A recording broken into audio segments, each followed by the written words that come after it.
زاهد صاحب خپل چې کوم د دې 30 کاله ادبي ژوند دی نو چې هغه مونږه د تخبې نه شروع کړو او کله دی د سکول د ژوند نه وزګاریږي او معاشي هلو ځلو کې په هغه وخت کې روزي چې د نن نه 50 کاله مخکې په مجموعي توګه زمونږه په ټول وطن کې د غربت یو ژوند او حالات به سختو نو په هغه سخت وخت کې که یو خوا زه د شخصیت په حواله دا ووایم چې د دې په ذمه باندې د خپلو وروڼو خویندو بوج چې کوم وخت کې د دې والد محترم په کډ بیمار پراته دغه ټولې ذمهوارۍ په دې باندې راځي نو دې د دغه ټولو وروڼو خویندو ذمهوارۍ د هغې تربیت د هغې تعلیم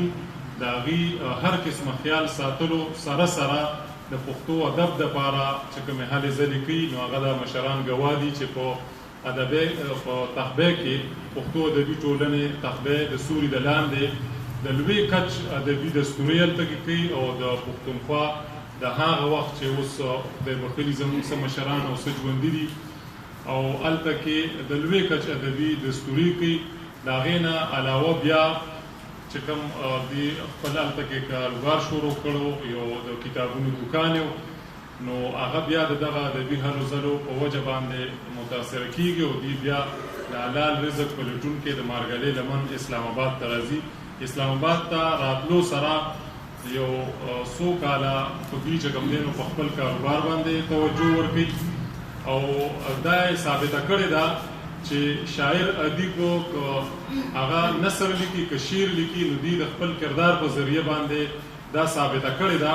چې یو لیکوال چې کوم دی نو صرف د ګفتار سړی نه هغه د کردار سړی هم وي او هلته کې په اسلام آباد کې دی چې فقط د یو څو زرو روپو نه خپل کاروبار شروع کړی په ډېر سختو تکلیفونو کې نو د خپل شپه ورځ محنت په برکت باندې د ایماندارۍ په برکت باندې او د پاک صفا سپېڅلي کردار په برکت باندې هغه کاروبار یې نن سبا ډېر زیات وسیع شوی چې د هغې په برکت باندې زموږ دغه ملګري په اسلام آباد کې که یو طرف ته پښتو ادب سره د هغې نه علاوه د خپلې کورنۍ د خپلو بچو پالنه یو طرف ته چې دی د وروڼو خویندو د پرورش د تعلیم تربیت نه وزګارېږي نو بل طرف ته د ده بچي رارسي او د دغه کاروبار او د دغه ایماندارۍ او د ده چې کوم خپل معاشي حلال رزق حلال پیسې دي نو په هغې باندې د خپلو بچو پرورش د هغې تعلیم تربیت د اسلام آباد په اعلی تعلیمي ادارو کې کوي نو دا هم د یو شاعر ادیب دپاره چې کوم دی نو دا یو ډېره لوی د کریډټ او د پیدې او د فخر خبره ده چې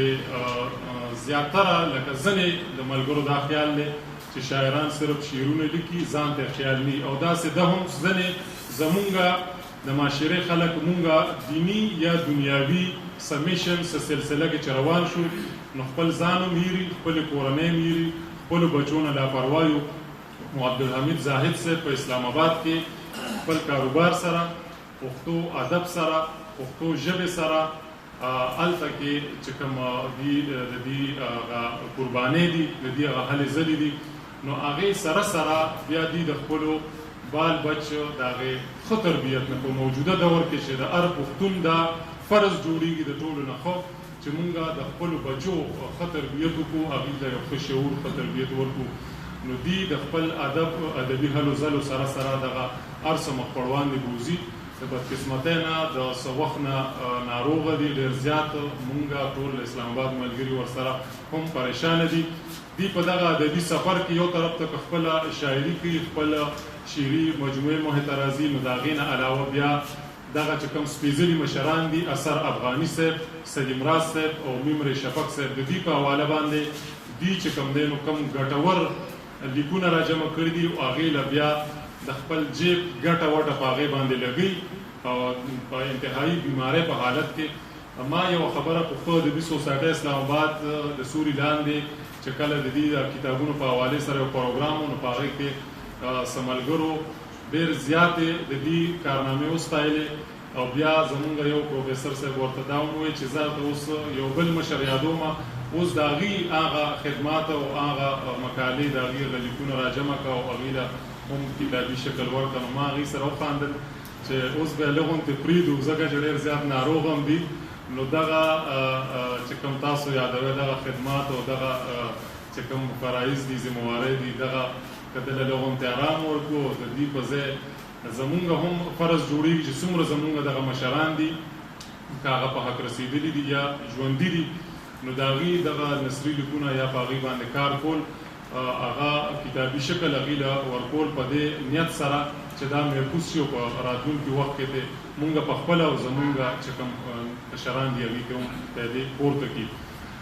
یو بل مثبت اړخ د دې شخصیت چې پروفیسر ظاهر صاحب وي چې کله زه د اټک په سیم باندې ورپورې وځم نو زه اټومیټک نیشنلیسټ یم. هغه وایي چې زما دې څیزونو نه انتهایي پړنګ دی خو چې زه په سیم ورپورې وځم نو زه نیشنلیسټ یم.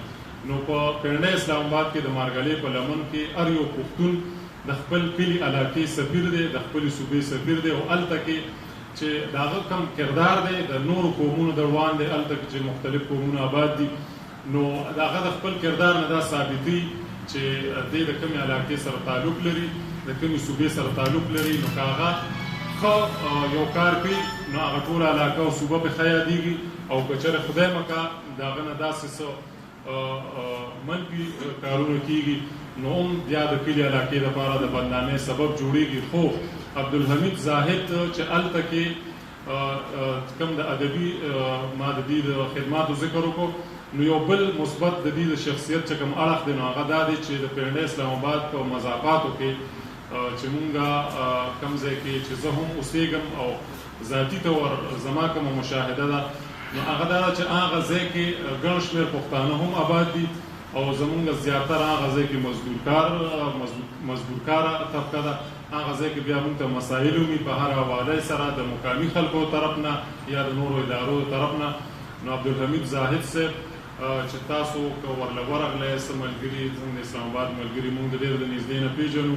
نو ما دې باندې یو خاکه لیکلی و په هغې کې مونږ ما دا لیکلی و چې دې سره یو ریک دی نو هغه د پښتنو د سیویګانو نه ډکي د مختلف چې کوم ځای کې ورته یا څوک ذکر کړي یا ورته وایي چې یاره پلانکې ځوان دی دومره تعلیم یې کړی دی بېروزګاره دی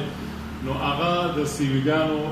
ورسره رغوي او چې څومره دې سره دغه هلته کې دې ملګري راځي مخاوريز د دې دوستان د هغه ځای ادارو کې یا په نورو حوالو سره دې مناسب ګڼي نو هغه ځای کې هم بیا دې د خپل پښتون کام نه بېغوره کېږي نه او بغیر مخ مروت نه هغه منډې تړلې وي. یو هفته مخکې یو بله زه درته حقیقت بیان کړم چې هفته 10 ورځې مخکې انتهایي دې ډېر زیات په تکلیف کې و د هسپتال نه یې راوستو ما د خپل آفس نه چوټي کړه نو زه په دې غرض باندې د دې کور خوا کې کوزېدم د دې چې کوم سټور دی هلته کوم چې دې د زري دوایانو دې کاروبار دی چې ده تپوس پوښتنه وکړم نو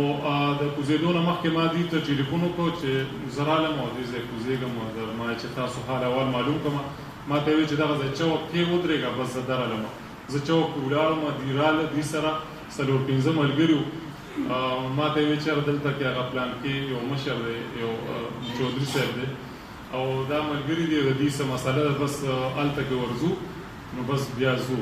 او یا یو لاس په دې بل لاس کې نیولی هم تکلیف ورته هم په دغه ورځ د هسپتال نه هم راغلی نو ما ورته ویل چې ستا تکلیف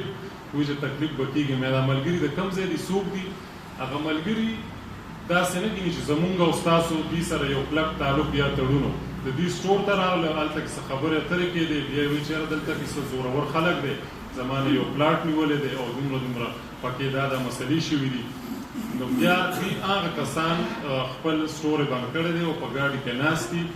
او هلته کې هغه چې کوم د هغه ځای هغه مشر و هغه چودري صاحب و د هغې ځای ته زه هم لاړم ما هم د دې خبرې اترې واورېدې د هغې هغه مسله حل کړه. دا مثال مې صرف په دې حوالې سره درکوم چې دې هلته کې د خپل ځان نه هم نه دي بېغوره شوي د خپلې کورنۍ د خپلو بچو نه او د پښتون کام نه څه چې د انسانیت نه هم هلته نه بېغوره کېږي او چې کوم ځای کې د ځپلي طبقې اواز او خبره راځي نو دې صرف په شعرونو کې نه ده کړې دې صرف په روښانه سباوون کې چاپ کړې نه ده په عملي طور باندې دغه ګامونه هغوی پورته کوي. وخت مې زما په خیال سیوا واغسته خپل شعرونه وړاندې کوم.